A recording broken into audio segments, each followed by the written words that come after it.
ডান হাত অথবা বাম হাত দিয়ে এরকম পিছন দিক থেকে খামচি কেটে ধরেছে সাল্লাল্লাহু আলাইহি এত জোরে দৌড়াচ্ছিলেন যে ওর কিছু অংশ জুলেখার হাতে থেকে গেছে।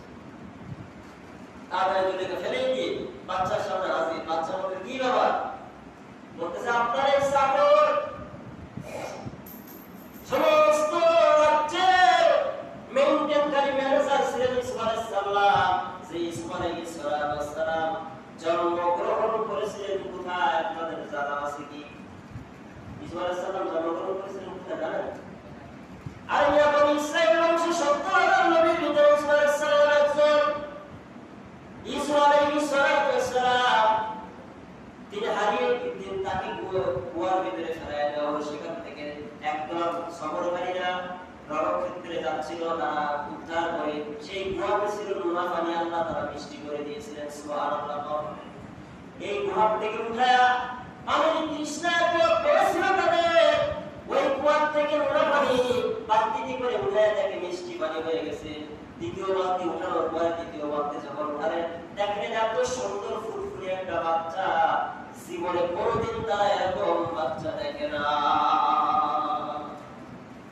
আরে ভাই, এই ইতিহাস শুনে শুধু কাঁদতে হবে না, একটু শিক্ষা আছে। ইসু আলাইহিস সালামের টাকা নিয়ে গেল মদিনার বাজারে বিক্রি করবে, মিশরের বাজারে বিক্রি করবে। মিশরের বাজারে বিক্রি করার পর বিভিন্ন বাচ্চারা এসেছে ইসু আলাইহিস সালামকে কেনার জন্য। এখন বলেন তো মিশরের বাচ্চা আজিজ তাকে টাকার অভাব আছে নাকি? যিনি বললেন আমি 120 মিসকাল দেব, আমাকে দিয়ে দাও। 120 মিসকাল, আর তো বলছে 130 মিসকাল। আর তো কিছু এবার লাস্ট ফিনিশিং দাম বললেন বাচ্চা মিশরে আজিজ, তিনি বলতেছে আমি 133 মিসকাল দেব। এর উপরে কেউ আছেন? বলতেছে আর কেউ নেই। তো বাচ্চারে দিয়ে দাও। বাচ্চারে দিয়ে দেওয়া হলো। তিনি বানিয়ে দিয়েছে আপনার জুলেখাকে বলতেছে তোমার তো কোনো সন্তানাদি হয় না, এই সন্তানটা তোমাকে উপহার দিলাম। সুবহানাল্লাহ।